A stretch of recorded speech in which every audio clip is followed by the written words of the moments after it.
এবার বিষয় হচ্ছে, ইনি হচ্ছে সুন্দরবনের বিধায়িকা রেখা পাত্র। এবার তিনি বলছেন যে মমতা বন্দ্যোপাধ্যায়কে নাকি সিবিআই ইডি জেরা করেছে।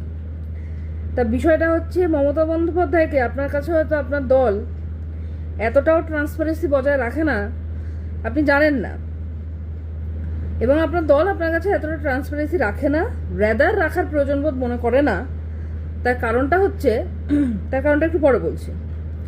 প্রথমত হচ্ছে, মমতা বন্দ্যোপাধ্যায়কে কোনোদিনই সিবিআই বা ইডি কোনো কেন্দ্রীয় এজেন্সি কেউ কিন্তু কোনোদিন তলব করেনি, প্রথমত।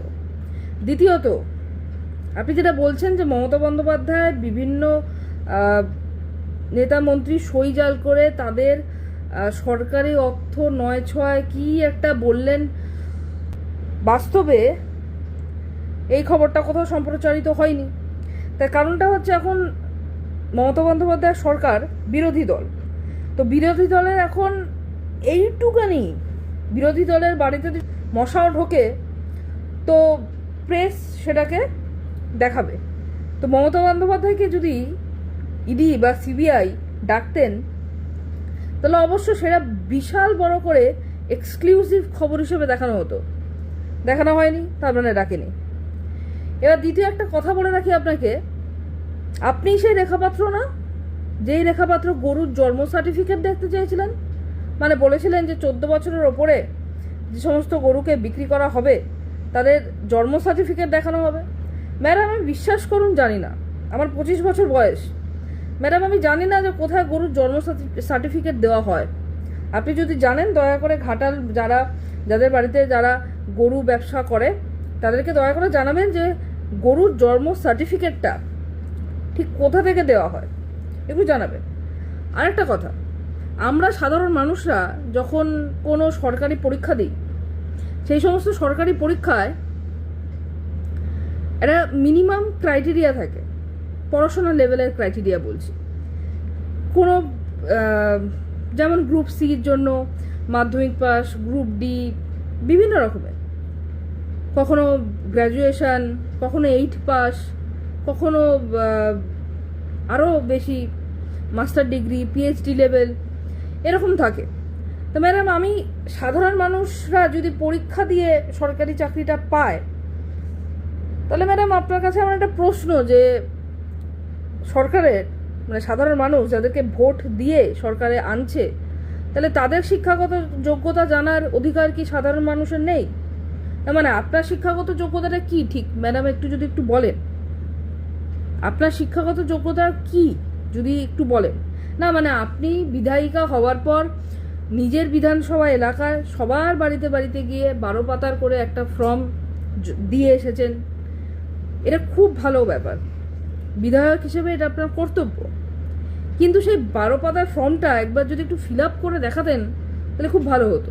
মানে 12 পাতার ফর্মটা যদি প্রেসের সামনে এরকম হতো যে আপনি 12 পাতার ফর্মটা সবার বাড়িতে দিচ্ছেন এবং সেই 12 পাতার ফর্মটা আপনি পড়ে শোনাচ্ছেন প্রেসকে, এবং মানে আপনার বিধানসভা এলাকায় যারা আছে তাদেরকে পড়ে শোনাচ্ছেন, এবং সেই 12 পাতার ফর্মটা আপনি প্রত্যেকটা মানে আপনার বিধানসভা এলাকায় যারা এলাকাবাসী আছে তাদের সামনে বসে ফিল আপ করে দেখিয়ে দিলেন যে এইভাবে আপনারা ফর্মটা ফিল আপ করবেন, তাহলে আপনারা অন্নপূর্ণা ভাণ্ডারটা পাবেন। সেই অকাত্য নেই ম্যাডাম। প্রথমত আপনাকে একটা কথা বলি, আপনার দল আপনাকে এতটাও মর্যাদা দেয় না যে কবে কাকে ইডি দিয়ে ডাকাবে, কবে কাকে সিবিআই দিয়ে ডাকাবে, সেই খবরটা আপনাকে দেবে। সুতরাং ভুলভাল তথ্য ছড়াবেন না, ঠিক আছে? আর যে গরুর জন্ম সার্টিফিকেট চায়, ডাক্তার দেখান।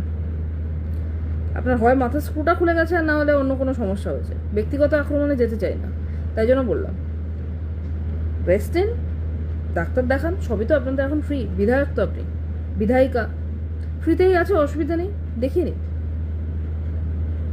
আর হ্যাঁ, প্লিজ সরকারি হসপিটালে দেখাবেন, হ্যাঁ, কোনো প্রাইভেট হসপিটালে যাবেন না। ম্যাডাম, আপনাকে আরেকটা কথা বলছি, এই যে আপনি বললেন যে মমতা ব্যানার্জিকে তিহার জেলে ঢুকিয়ে দেওয়া উচিত এবং মমতা ব্যানার্জিকে যাবজ্জীবন কারাদণ্ডে দণ্ডিত করা উচিত, প্রথমত হচ্ছে আপনি জাজ নন, কোনো কোর্টেরই জাজ আপনি নন, তাই আপনি কোনো ভার্ডিক্ট দিতে পারেন না, কোনোদিনই না। আর একটা কথা যেটা না বললেই নয়, আপনি হয়তো জানেন না আসলে হুজুকে পড়ে দাঁড়িয়ে পড়েছেন, তো টিকিট পেয়ে গেছেন, দাঁড়িয়ে গেছেন, জিতে গেছেন। যদিও আগের বার দাঁড়িয়েছিলেন, হেরে গেছিলেন, এবার দাঁড়িয়েছেন, জিতে গেছেন। তার কারণ বাংলার মানুষ জানে, কিন্তু তবুও আপনাকে কথাটা জানিয়ে রাখি, আপনার দলের রাজ্য সভাপতি শ্রমিক ভট্টাচার্য তিনি বলেছেন যে মমতা ব্যানার্জি ব্যাকগ্রাউন্ডটা কোনো পলিটিক্যাল ব্যাকগ্রাউন্ড নয়। মমতা ব্যানার্জি স্ট্রিট ফাইটার, মমতা ব্যানার্জির রাস্তা থেকে উঠে আসা একজন পলিটিক্যাল নেত্রী। এবং আপনারই মানে আপনার পাশে আর একটু পাশের দল মানে হচ্ছে বাম, তাদের শতরূপ ঘোষ, শতরূপ দাও এটা বলেছেন যে ভারতবর্ষে একমাত্র মমতা ব্যানার্জিই আছে যে নিজে দল গঠন করেছে এবং সেই দলকে ক্ষমতায় এনেছে। আরেকটাও আপনার দলের নেতার কথা শুনেই দিই, আপনার দলের আরেকজন নেতা দিলীপ ঘোষ, বেশ প্রভাবশালী নেতা, তিনিও বলেছেন যে মমতা ব্যানার্জির নামে কোনো ক্রিমিনাল অফেন্স আছে এটা কেউ দেখাতে পারবে না। তাহলে একটা কথা বলুন, হয় আপনার দলের দুই নেতা মানে অর্থাৎ শ্রমিক ভট্টাচার্য আর হচ্ছে দিলীপ ঘোষ, হয় তারা মিথ্যা কথা বলছেন, আপনি সত্যি কথা বলছেন, আর না হলে আপনি মিথ্যা কথা বলছেন, ওরা দুজন মানে ওনারা দুজন মিথ্যে কথা বলছেন। কে সত্যি কে মিথ্যে এটা একটু ক্লিয়ার করে দেবেন। হ্যাঁ, ধন্যবাদ। দেখুন, তৃণমূল কংগ্রেসের ব্যাংক অ্যাকাউন্ট, তৃণমূল কংগ্রেসের কি অর্থ বা তৃণমূল কংগ্রেসের কি সম্পদ, এটা বলার আমি কেউ নই, আমি জানিও না এবং আমার এখতিয়ারের মধ্যেও পড়ে না। ফলে এইসব বিতর্ক নিয়ে আমি কোনো মন্তব্য করব না।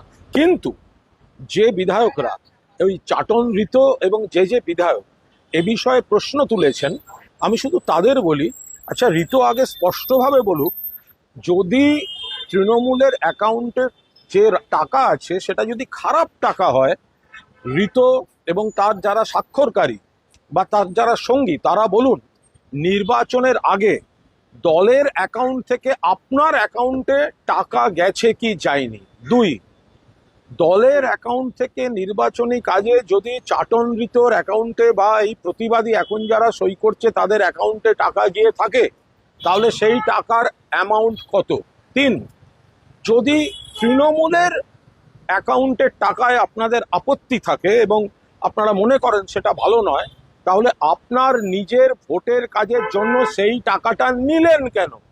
চার, যদি আপনারা মনে করেন যে ওই অ্যাকাউন্টের টাকাটা খারাপ, তাহলে সই করার আগে আপনারা ওই অ্যাকাউন্ট থেকে যদি টাকা নিয়ে থাকেন, তাহলে সেই টাকাটা ওই অ্যাকাউন্টে ফেরত না দিয়ে আপনারা বিপ্লব করতে গেলেন কেন। পরিষ্কার